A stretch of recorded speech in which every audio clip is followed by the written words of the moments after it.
স্নান শেষে আমি ঢুকে পড়লাম পাশের ঝাউ গাছের ঝোপে। ভেজা কাপড় রেখে শুকনো লাল পেটিকোট পরে নিলাম। চুল ভিজে ছিল, গামছা দিয়ে মুছছিলাম। হঠাৎ পেছনে শব্দ পেলাম। ঘুরে দেখি ঝাউ পাতার আড়াল থেকে অভিক বেরিয়ে এলো। বলল, চলো বাড়ির পেছনে একটু দাঁড়াই। সেদিনের কথা কেউ জানে না। আমি অঞ্জলা, বয়স ৪৩। আয়নায় তাকালে এখনো নিজেকে ৩০-এর মতোই মনে হয়। গায়ের রং মাঝারি, চুল কাঁধ ছোঁয়া, সোজা। বিয়ের পর অনেকেই বলতো, আপনি তো একদম সিনেমার নায়িকার মতো। শুনে হেসে ফেলতাম। এখন কেউ আর কিছু বলে না, আমিও শুনি না। আমরা শহরের একপাশে ছোট্ট একটা ফ্ল্যাটে থাকি। আমি, স্বামী সমরেশ আর আমাদের ছেলে অর্ক। আমি বেশিরভাগ সময় হালকা আরামদায়ক জামাকাপড়েই থাকি, যেমন পাতলা সুতি ম্যাক্সি। রঞ্জু নামের এক দোকানদার চোখে চোখে রাখে, মাঝে মাঝে ইঙ্গিতপূর্ণ কথা বলে। আমি কিছু বলি না। সমরেশ প্রাইভেট কোম্পানিতে কাজ করে, রাতে ফিরে ক্লান্ত থাকে। আর অর্ক এখনো ছোট, ১১ বছর। আমি সেজেগুজে বারান্দায় দাঁড়ালে সমরেশের নজর পড়ে না, বরং বলে, ঘুম আসছে না, একটু দূরে দাঁড়াও। মাঝে মধ্যে মনে হয়, আমি কি আসলেই খুশি? হয়তো না। ভেতরে কোথাও যেন শূন্যতা জমে আছে, কারোর সঙ্গে বলা যায় না। সন্ধ্যায় রঞ্জু বলেছিল, আজকে তো ম্যাক্সির রঙের সঙ্গে ক্লিপের মিল একদম পারফেক্ট। আমি হেসে বললাম, তুমি না কসমেটিক্স বেচো না, কথা বেচো। ওর চোখে কিছু ছিল যা বহুদিন সমরেশের চোখে দেখিনি। এইসব ছোট ছোট মুহূর্তই আমাকে মনে করিয়ে দেয়, আমি এখনো বেঁচে আছি, এখনো কেউ খেয়াল রাখে। ঘুমাও চলো, বলেছিল সমরেশ, কিন্তু আমি ঘুমাতে পারিনি। জানালার বাইরে তাকিয়েছিলাম। কারো চোখে হয়তো আমি এখনো অনেক কিছু, কিন্তু যার চোখে চাই সেই চোখ তো বন্ধ। সকালটা ছিল একদম চুপচাপ। কাপড় ধুয়ে বারান্দায় দড়িতে দিলাম। অর্ক তখনও ঘুমিয়ে, সমরেশ অফিসের জামা পরছে। এমন সময় ফোন বাজল। স্ক্রিনে গ্রামের বাড়ি। ওপাশে কাকা গলা, বৌদি, গোবিন্দ কাকা আর নেই। মনটা খালি হয়ে গেল। বহুদিন দেখা নেই, তাও ওনার অস্তিত্ব ছিল বাড়ির মাটির মতোই।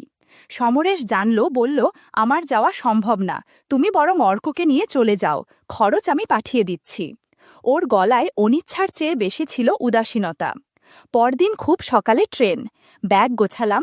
গায়ে ছিল আরামদায়ক একটা পাতলা ম্যাক্সি, তার ওপর একটা হালকা ওড়না। ট্রেনে ভিড়, গরম, সেটাই বেশি ভাবছিলাম। আমার পাশে বসেছিল এক যুবক, চুপচাপ প্রথমে, তারপর একটু নড়েচড়ে বসল। একবার তার হাত ছুঁয়ে গেল আমার কাঁধ ঘেঁষে, বলল, সরি। আমি বললাম, ঠিক আছে। মনে হচ্ছিল তার দৃষ্টি একটু বেশি মনোযোগী। বাতাসে কাপড়টা গায়ে লেগেছিল, আমিও ওড়না একটু গুছিয়ে নিলাম। কিছুক্ষণ পর ও বলল, কাকিমা, পানির বোতলটা খুলে দেবেন? আমি খুলে দিতেই আঙুল ছুঁয়ে গেল তার। খুব স্বাভাবিক, কিন্তু মনে একটু অন্যরকম লাগল। ও নামার সময় বলল, আপনার চুলটা একদম সাবিতা বৌদির মতো। আমি চমকে তাকাতেই সে ভিড়ে মিলিয়ে গেল। ট্রেন চলছিল, আমি শুধু জানালার বাইরে তাকিয়ে ভাবছিলাম। কিছু মুহূর্ত থাকে যেগুলো শুধু শরীর বুঝতে পারে, মন জমিয়ে রাখে, কিন্তু বলা যায় না। দুপুরের পর পৌঁছালাম গ্রামের স্টেশনে। উঠোন, পুকুর, আম গাছ সব যেন ফিরে এলো অনেক বছর আগের মতো। দাদা বলল, অঞ্জলা বৌমা, অর্ক তো একেবারে মাস্টারমশাই হয়ে গেছে। আমাকে ঘর দেওয়া হলো এক কোণার ঘরে। মাটির মেঝে, কাঠের খাট, জানালার পাশ দিয়ে আসা হাওয়া। ব্যাগ রেখে বসতেই মনে হলো অবশেষে একটু শান্তি। শ্রাদ্ধের জন্য গ্রামে এলেও ভেতরে ভেতরে বুঝছিলাম, এ সফরে শুধু বিদায়ের নয়, কিছু নতুন গল্পেরও শুরু হতে চলেছে, যার ইঙ্গিত হয়তো আজ রাতেই আসবে। সকালের রোদ উঠোনে এসে পড়েছে। আমি রান্নাঘরের জানালা দিয়ে বাইরে তাকিয়েছিলাম। হঠাৎ এক যুবক এসে দাঁড়ালো দরজার পাশে। হালকা ঘাম, চোখে সোজা দৃষ্টি। বলল, আপনি কি অর্কর মা? আমি হেসে বললাম, হ্যাঁ। সে চোখ সরালো না, বরং দৃষ্টি যেন একটু বেশি সময় আটকে রইল আমার মুখে। বলল, আমি অভিক, দাদুর বাড়ি এসেছি। আমি মাথা নাড়িয়ে ভেতরে চলে আসলাম। কিন্তু একটা অনুভব রয়ে গেল, ওর দৃষ্টিতে শুধুই দেখা ছিল না, যেন কিছু বুঝে নেওয়ার চেষ্টা। দুপুরে খাওয়ার পর শরীরটা ক্লান্ত হয়ে পড়েছিল। আমি পাতলা ব্লাউজ আর পেটিকট নিয়ে পেছনের বাথরুমে গেলাম। ওদিকেই পুকুর, আর চালার ওপরে কিছু ভেন্টিলেটর। স্নানের সময় ভেজা কাপড় গায়ে লেগেছিল, একটু অস্বস্তি হচ্ছিল। আলো ছায়ায় চেহারার রেখা ভেদ করে যেন নিজেকেই নতুন করে অনুভব করছিলাম। ওদিকে উঠোনে অর্কসহ কিছু ছেলে খেলছিল। হঠাৎ বলটা চালার ওপর গিয়ে পড়ে। অভিক বলল, আমি নিয়ে আসি। হাসতে হাসতে সে উঠতে লাগলো চালায়। বল তুলতে গিয়ে হঠাৎ চোখ পড়ল ভেন্টিলেটরের ফাঁক দিয়ে। এক ঝলক সে হয়তো আমাকে দেখেছিল। পেছন ফিরে দাঁড়িয়ে ভেজা চুলে গামছা দিয়ে মাথা মুছছিলাম। সে মুহূর্তে কিছু বলার ছিল না, কিন্তু তার চোখে যেন স্থিরতা হারিয়ে গিয়েছিল। আমি ভেতর থেকে ডাকলাম, অর্ক, বাইরে আছিস? অভিক চমকে উঠল, বল হাতে নিচে নামল, কিন্তু তার চোখে তখনও সেই মুহূর্তের এক ঝলক জমেছিল। সন্ধ্যায় পুকুর পাড় দিয়ে হেঁটে আসছিলাম, দেখি সে উঠোনে বসে বল ঘোরাচ্ছে। আমি বললাম, আজকের বলটা তো কাজে দিল? সে তাকিয়ে হেসে কিছু বলল না, শুধু সেই চেনা দৃষ্টিটা আবার ফিরে এলো, যা চালার ওপর থেকে শুরু হয়েছিল। রাতটা কেমন যেন নিঃশব্দে মোড় নিচ্ছিল।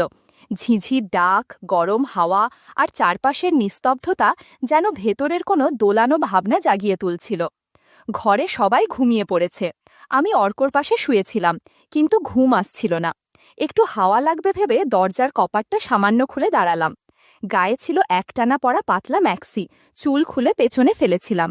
এই গ্রামে এমন আরামেই সবাই চলে, মেয়েরা যেমন, আমিও। বাইরে কেউ কিছু বলে না। আমি জানতাম না কেউ হয়তো দেখছেও। টিউবওয়েলের পাশে দাঁড়িয়ে অভিক জল খাচ্ছিল, হয়তো কিছু ভাবছিল। হঠাৎ ওর চোখ পড়ল আমার ধরের দিকে। দরজার ফাঁকে দাঁড়িয়েছিলাম পাতলা ম্যাক্সিতে, এক হাতে চুল সামলাচ্ছি আর এক হাতে খোপা ধরে হালকা বাতাস নিচ্ছি। হঠাৎ মনে হলো কেউ হয়তো তাকিয়ে আছে। অভিক উঠোনের ধারে দাঁড়িয়েছিল, থমকে গেল। আলো ছায়ায় আমার অবয়বটা ভেসে উঠেছিল হয়তো। সেটা শুধু দেখা নয়, কিছু টের পাওয়ার মতো ছিল। আমি জানতাম না ওর চোখ পড়েছে কিনা, কিন্তু মনে হচ্ছিল আশপাশে যেন নিঃশব্দে কেউ দাঁড়িয়ে আছে। নিঃশ্বাসও শুনতে পেলাম কিনা বুঝতে পারছিলাম না। এক ঝলক তাকিয়ে দেখি চোখাচোখি হলো। চোখে একরকম চাপা আগুন। আমি কিছু না বলে ধীরে ধীরে দরজার কপাট টেনে ভেতরে চলে এলাম। মনে হচ্ছিল রাতটা আজ কিছু আলাদা বলছে। সকালে উঠেই রান্নাঘর থেকে হাঁড়ির শব্দ পেলাম, উঠোনে পাতার ধোয়ার গন্ধ। গোবিন্দ কাকার শ্রাদ্ধ, বাড়িতে লোকজনের ভিড়, রান্না, জল তোলা, সব মিলে যেন ছোটখাট আয়োজন। চুল বেঁধে ম্যাক্সিন ওপর একটা শাল জড়িয়ে রান্নাঘরে গেলাম। দাদা মজা করে বলল, তোরে ধর জামাই বানিয়ে ফেললাম রে। আমি হেসে বললাম, কাজে মন থাকলে মন ভালো থাকে। উঠোনে অভিক তখন থেকেই কাজ করে চলেছে, জল টানা, পাতা কাটা, চাল তোলা। কে বলবে শহরের ছেড়ে? চোখ একবার গিয়ে পড়ল ওর দিকেই, সাদা গেঞ্জিতে ঘামে ভেজা শরীর, মুখে ক্লান্তি আর মনোযোগ। আমি চোখ ফিরিয়ে নিলাম। আজকের দিনে এসব ভাবা যায় না। দুপুরে ঘরে গিয়ে পাতলা সাদা বর্ডারের শাড়িটা পরতে শুরু করলাম। পুরনো হাতাকাটা ব্লাউজ আরামদায়ক, গলায় খোলা। আয়নার সামনে দাঁড়িয়ে আঁচল ঠিক করছিলাম। হঠাৎ জানালার হাওয়া আঁচল সরিয়ে দিল। ঠিক তখন দেখি অভিক জানালার পাশে দাঁড়িয়ে, হয়তো কিছু আনতে এসেছিল। আমার চোখ তার চোখে আটকে গেল। কিছু না বলে আমি আয়নার সামনে কাজল টানলাম। মনে হচ্ছিল এখনো নিজের মধ্যে কিছু আছে, যা বলে না কিন্তু বোঝায়। শ্রাদ্ধের ভিড়ে আত্মীয় স্বজন উঠোনে পাতপাতা হয়েছে। আমি একপাশে বসে খেয়াল করলাম অভিক একেবারে উল্টো দিকে এসে বসেছে। চোখে শান্ত ভাব, কিন্তু তার আড়ালে এক অদ্ভুত দৃষ্টি। একবার চোখাচোখি হলো, তারপর দুজনেই নিচে তাকালাম। আমি পাতে ভাজা তুলে দিচ্ছিলাম। অভিকের থালায় দিতে গিয়ে হালকা করে হাত ছুঁয়ে গেল আমার। ইচ্ছাকৃত না হলেও ছোঁয়াটা যেন কিছু বলছিল। কিছু সেকেন্ড আমরা থেমে থাকলাম, তারপর আমি নিজেই হাত সরিয়ে নিলাম। মনে হচ্ছিল ভেতরে কোথাও অজানা উত্তেজনা জমে আছে, না বলা, না বোঝানো অনুভব। কেউ কিছু টের পেল না, কিন্তু আমরা দুজন জানলাম এই মুহূর্তটা কিছু একটা শুরু হতে পারে। সেই দুপুরটা থেকে রয়ে গেল আমাদের মাঝখানে চোখে চোখ, চুপ করে থাকা আর ভেতরের অনুচ্চারিত আবেগ। শ্রাদ্ধের খাওয়া দাওয়ার পর দুপুরটা যেন এক অদ্ভুত ক্লান্তি নিয়ে শরীরে এসে পড়েছিল। ঘরের ভেতর বাতাস ঢুকছিল না, মনে হচ্ছিল যেন সব কিছু থেমে আছে। দাদা বলল, এই গরমে হাঁস মুরগিও পুকুরে বসে আছে, চল সবাই মিলে নদীতে যাই, স্নান করলে ভালো লাগবে। সবাই রাজি হয়ে জামাকাপড় আর গামছা নিয়ে রওনা দিলাম বাঁশবাগান পেরিয়ে নদীর দিকে। মেয়েরা, পুরুষেরা সবাই জানে কে কি পরে নামবে জালে, যেন নিজস্ব একটা ছন্দ আছে এ গ্রামে। আমি একটু দূরে হাঁটছিলাম, দেখতে পেলাম অভিক নীরবে পেছন পেছন হাঁটছে, চোখে সানগ্লাস, হাতে গামছা আর একটা ছোট ব্যাগ। নদীর পাড়ে পৌঁছেই সবাই ছড়িয়ে পড়ল, মেয়েরা একদিকে, ছেলেরা আরেক দিকে। আমি শাড়ি আর ব্লাউজ গুছিয়ে পেটিকোট পরে জলে নামলাম। নদীর ঠান্ডা জল গায়ে লাগতেই শরীরটা হালকা লাগছিল, কিন্তু মনে হচ্ছিল কোথাও যেন একটা দৃষ্টি আমাকে ছুঁয়ে যাচ্ছে। চোখে চোখ পড়ছিল না, কিন্তু একটা উপস্থিতি টের পাচ্ছিলাম। অভিক একটু দূরেই ছিল, মাঝে মধ্যে সাঁতারের মাঝে বা চুল ভিজিয়ে চোখ তুললেই দেখতাম সে তাকিয়ে আছে, কিন্তু এমনভাবে যেন কেউ কিছু টের না পায়। স্নান শেষে সবাই কাপড় বদলাতে গাছের আড়ালে বা ঝোপের ভেতরে চলে গেল। আমি ঢুকেছিলাম পাশে ঝাউ ক্ষেতের মধ্যে। ঝিরঝিরে হাওয়া আর ছায়ার খেলা। ভেজা কাপড় খুলে শুকনো পেটিকোট জড়াচ্ছিলাম, তখনই হঠাৎ একটা শব্দ শুনে ঘুরে দাঁড়াই। ঝাউ পাতার ফাঁকে দাঁড়িয়ে অভিক, চুপচাপ। চোখে স্পষ্ট কিছু ছিল, মুখে কিছু না বললেও তার দৃষ্টি বলে দিচ্ছিল অনেক কথা। আমরা কয়েক মুহূর্ত চোখাচোখি করেছিলাম। তখনই অভিক বলল, কাকিমা, আপনাকে খুব সুন্দর লাগে। এই কথাটা হাওয়ার মতোই এসে লাগলো মনে। কেউ কোনোদিন এমন করে বলেনি, আর এমন মুহূর্তে বলা কথার রেশ যেন শরীর ছুঁয়ে গেল। আমি কিছু বলিনি, সরে দাঁড়িয়েও যাইনি, কিন্তু জানতাম আমাদের মাঝে কিছু বদলে গেছে, চোখের ভাষায়, অনুভবে। সেই বিকেলটা ঝাউপাতার মধ্যে থেকে আমার মনেও থেকে গেল। রাতটা ছিল গুমোট, মনটা অস্থির। বারবার বিকেলের ঘটনাটা মনে পড়ছিল। প্রশ্ন করছিলাম নিজেকে, এটা ভুল নাকি এটুকু অনুভবও আমার প্রাপ্য ছিল? আমি ম্যাক্সি পরে খাটে বসেছিলাম, চুপচাপ। বাড়ির সব ঘর নিস্তব্ধ। অর্ক পাশের ঘরে। বাতাসে পর্দা দুলছিল। ঠিক তখনই দরজার ফাঁকে একটা ছায়া। আমি যেন আগে থেকেই জানতাম অভিক। সে ধীরে ধীরে ঘরে এলো। মুখে কোনো শব্দ নেই, চোখে সেই পুরনো দৃষ্টি, এবার আরও স্থির। আমি ফিসফিস করে বললাম, সবাই ঘুমিয়ে পড়েছে তো? সে মাথা নেড়ে বলল, চলো পেছনের দিকে, ঘরের গাদার কাছে, কেউ দেখবে না। আমি কিছু না বলে উঠে দাঁড়ালাম। শব্দ না করে বেরিয়ে গেলাম ওর পেছন পেছন। ঘরের গাদায় এসে দাঁড়ালাম দুজনে। চাঁদের আলো ছায়ায় মিশে গেছে চারপাশ। অভিক ফিসফিস করে বলল, তোমাকে প্রথম যেদিন দেখলাম সেদিনই বুঝেছিলাম তুমি আলাদা। আমি নিচে তাকিয়ে রইলাম। সে হাত বাড়িয়ে আমার কপালের চুল সরিয়ে দিল। কিছু বলল না, শুধু চোখে চোখ রেখে যেন অনেক কথা বলে দিল চুপচাপ। আমার ভেতরে দ্বিধা, প্রশ্ন, অথচ কোথাও যেন শান্তিও ছিল। সেই মুহূর্তটা ঠিক স্পষ্ট নয়, কিন্তু অনুভব গেঁথে গেল গভীরে, যেন এই রাত কিছু বলেছে, যা দিনের আলোতে হয়তো বলা যাবে না। ওঠেনি, সেটা আমি প্রথম দিনেই বুঝে গিয়েছিলাম তোমার চোখে, বলল অভিক। আমি থেমে বললাম, তুমি তো অনেক ছোট। অভিক হালকা হাসল, কাকিমা, অনুভবের কোনো বয়স হয় না। ঘরের গাদার পাশে আমরা বসে পড়লাম। ও পাশে এসে হাত রাখল আমার হাতের কাছে।